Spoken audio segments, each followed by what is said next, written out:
Growing up, I rode really nice horses that were calm like this pony is. And so I never really had a routine. But now that I ride these colts on a regular basis, I realized I need something to get my mind right before I stepped on them. Just because you never know what to expect. And that's why here at Rodeo Strategy, we like to simplify money and routines so life is more enjoyable and doable. And so today I want to show you the routine I developed in order to ride these colts effectively every time. And so as you can see, he's just a big baby, but my first step in my basics before I get on is to breathe. Breathe and brush. So I brush him and I just really breathe in their scent. Remember why I like horses to begin with, why I decided to do this. I lost my good horse in 2024, and so instead of buying a finished horse, I decided to invest in colts, which not the smartest idea I've ever done. If you'd like to see exactly how much buying horses and training them from the start costs, let me know in the comments. But breathe is the first step of basics. I like to regulate my emotions because your emotions will affect your horse. And so if you're hyped up and raring to go, he's going to start raring to go, which is not always the best thing. But if you're just level-headed, he tends to stay a lot more level-headed. Next is anchor. Just like I'm anchoring the saddle to him, I also think of a Bible verse that'll anchor me. And I decided to share the one that I say every time before I go to compete is trust in the Lord with all of your heart, lean not on your own understanding. In all your ways acknowledge him and he'll make your path straight. And so to me, that means I need to trust in the Lord with all of my heart. I just need to put my faith in him and not in the world. There's so many things going on right now that I just truly don't understand. I don't know why my business isn't doing better. I don't know why my daughter needs surgery. There's everything with the war, gas prices, you name it going on. And all of that's just out of my hands. I just don't understand. But I trust in the Lord and I know he has our best interests in mind. And I lean not on my own understanding. I don't know why my good barrel horse passed away or why I felt like I should invest in colts instead.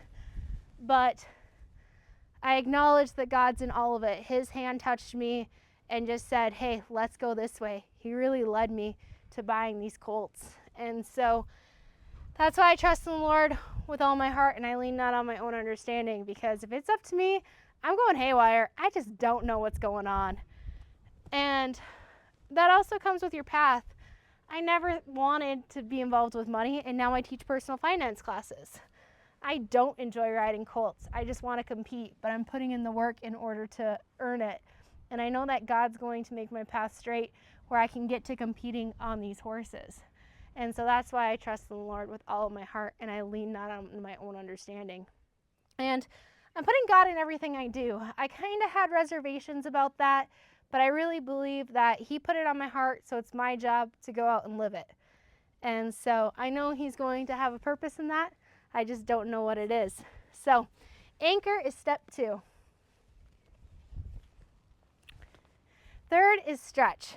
And you might think I'm crazy, but I actually get down on the ground and I like to do 90-90s. So I'm going to try to stay out of the horse poop, but you just stay here and you rotate. I've been having a lot of back pain, and so just being able to stretch like this has really helped me before I ride, so that way I'm not constantly worried about my back when I'm out there trying to work the horses in circles. Keeps my hips more mobile, so that way it feels a little bit better. I also like to do some things like this where it just kind of gets my core engaged too. And so I won't do too many of these because I also did it when I rode my other horse. But just getting a little bit of mobility in there, a little bit of stretching, keeps you feeling good and also help you perform good. So that's where I just like to make sure that I'm doing both sides. You can also just touch your toes. There's nothing wrong with that. And when I compete, I also stretch my horses. I like to clean out their hooves, so I count that as stretching. After I trot, I normally stretch a little bit more just to keep them from pulling anything. Same thing as a regular athlete, because they're athletes too. So when I go to stretch him, I let him know what I want because he's kind of stubborn, especially considering he's 5 but thinks he's 3. And then I like to stretch to the front just till you see that shoulder muscle give, and then I release.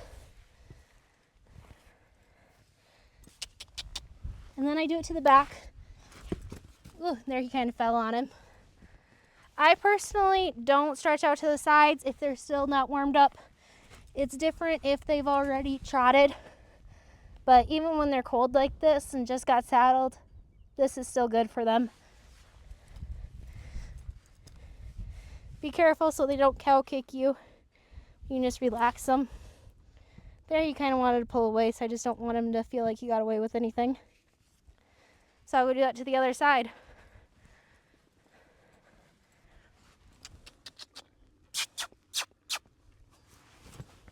Hey. Good boy. Stretching him also gives me a sense of kind of where his attitude's at. Sometimes he likes to have an attitude problem, especially since he's been out on some nice green grass.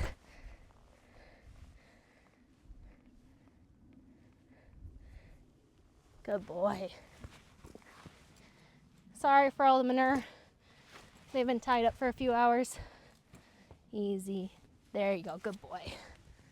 So now that I stretched and he's stretched, we've now breathed, anchored, stretched. Now we identify what we want to work on. So my turquoise one ride at a time.